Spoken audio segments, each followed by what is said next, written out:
He says, man, I think you'd be a great police officer. I looked back at him and said, hell no. He says, why not? After I gave him examples that happened to me personally, things have happened with the police and my family, things have happened that I've heard stories on the streets. Those are the reasons why I would absolutely never be the police.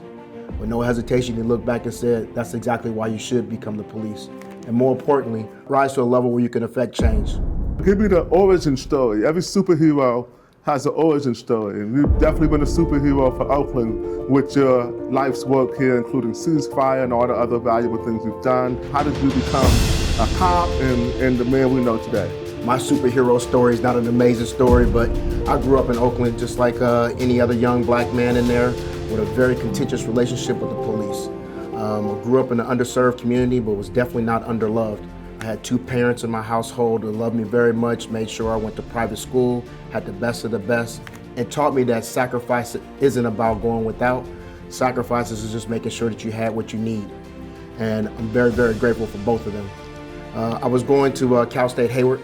I was lying to them, telling them I wanted to be a lawyer, so they keep paying my tuition, buying my books, and putting money in my pocket. But I had no abilities, aptitude, or even true desire to actually be an attorney. I was one of those real disruptive kids in class in my senior year. I was talking a lot in the classroom. Professor who happened to be the dean of criminology, Professor Niedercut. What was the class? It was some criminal justice class. To this day, I don't remember what it was, but it was one that I wasn't paying attention to. He called me up after class and he basically said, so young Joyner, what are you gonna do with your life? Puffed up my chest, fixed my shirt, and with sincerity, I said, sir, I'm gonna be an attorney.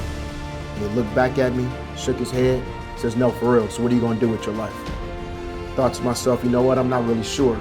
He says, man, I think you'd be a great police officer. I looked back at him and said, hell no. He says, why not? After I gave him examples that happened to me personally, things have happened with the police and my family, things have happened that I've heard stories on the streets, I thought I dropped the mic and I was like, those are the reasons why I would absolutely never be the police. With no hesitation, he looked back and said, that's exactly why you should become the police. And more importantly, rise to the level to affect change, rise to a level where you can affect change. I'm a very God-fearing man. I went home, prayed on it, said, God, if this is what I'm supposed to do, please open the door. If not, please close it.